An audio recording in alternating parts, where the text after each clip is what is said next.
Donc c'est comme ça que se présente l'intérieur de notre boîtier. Je vais vous expliquer rapidement comment j'ai fait le branchement. Ici c'est l'entrée du courant. Ces deux fils là apportent le courant dans notre système. C'est-à-dire c'est lui que nous branchons sur le secteur. Ouais, c'est lui qui va ici.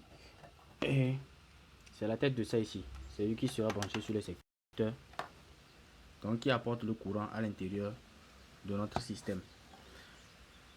Vu qu'il y a un interrupteur dessus, le fil là ne va pas directement dans le thermostat. Il rentre d'abord dans l'interrupteur et il y a un autre fil qui ressort de l'interrupteur. Donc ce sont les deux fils. Voilà, ce sont les deux fils de l'interrupteur. Donc un est branché directement au secteur et l'autre vient maintenant pour entrer dans le thermostat. Ouais, donc les deux se rejoignent dans le thermostat. L'autre qui vient directement du secteur et qui vient de l'interrupteur. Voici les deux fils du thermostat, le rouge et le noir. Ouais, voilà, le rouge et le noir. Donc c'est l'entrée du courant dans le thermostat et c'est la sortie du courant dans le thermostat. Voilà le fil plutôt de la sonde du thermostat. Donc comment est-ce que ça se passe? Donc pour la sortie du courant du thermostat, voilà les deux fils jaunes. Voilà eux ici. Donc je les ai prolongés.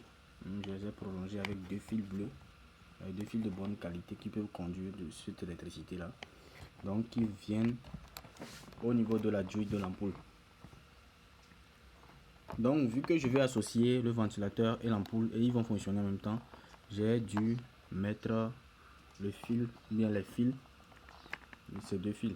J'ai dû ajouter les fils là à ces deux fils bleus dans la douille de l'ampoule. Vous voyez au niveau des vis. Donc c'est un noir et un bleu à chaque niveau, un noir et un bleu.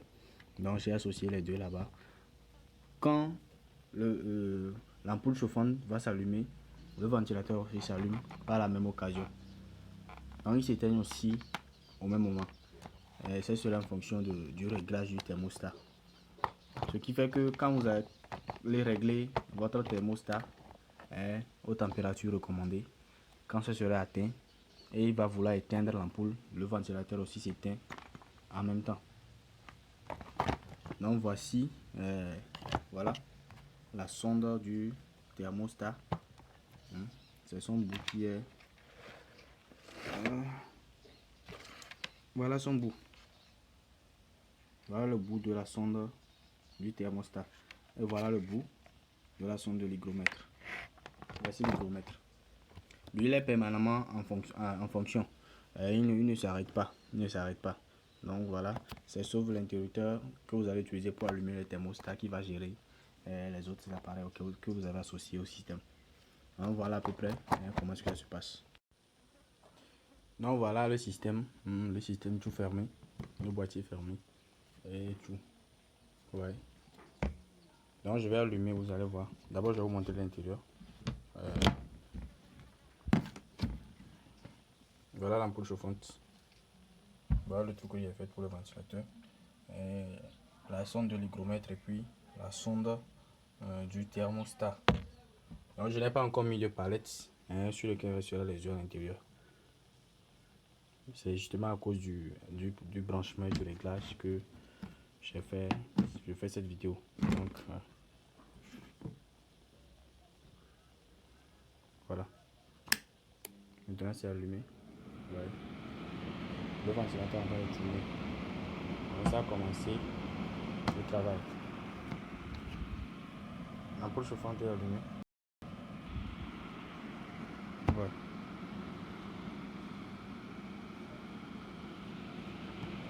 Donc voilà un branchement assez simple que vous pouvez réaliser avec facilité. On va voir la température qui est en train d'augmenter.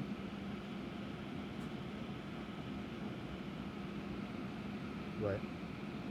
La température est en train d'augmenter à l'intérieur. Bon, je vais fermer les deux bras dessus. C'est pour mieux conserver la température à l'intérieur. Voilà, la température continue de monter. Donc le maximum de température ici serait 37,7 degrés et le minimum est de 37,5.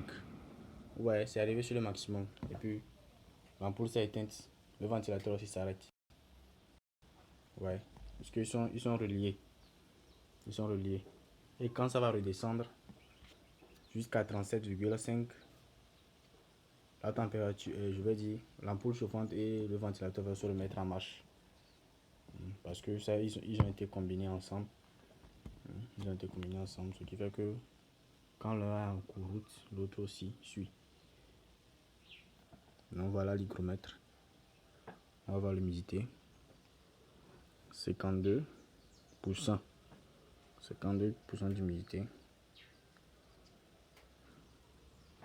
Donc voilà.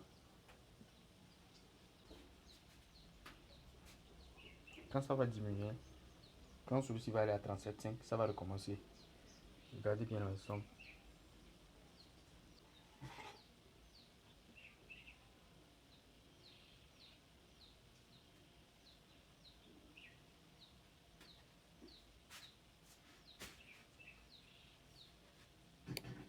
Ouais. Donc tout marche bien. Ah, pour recevoir les eaux.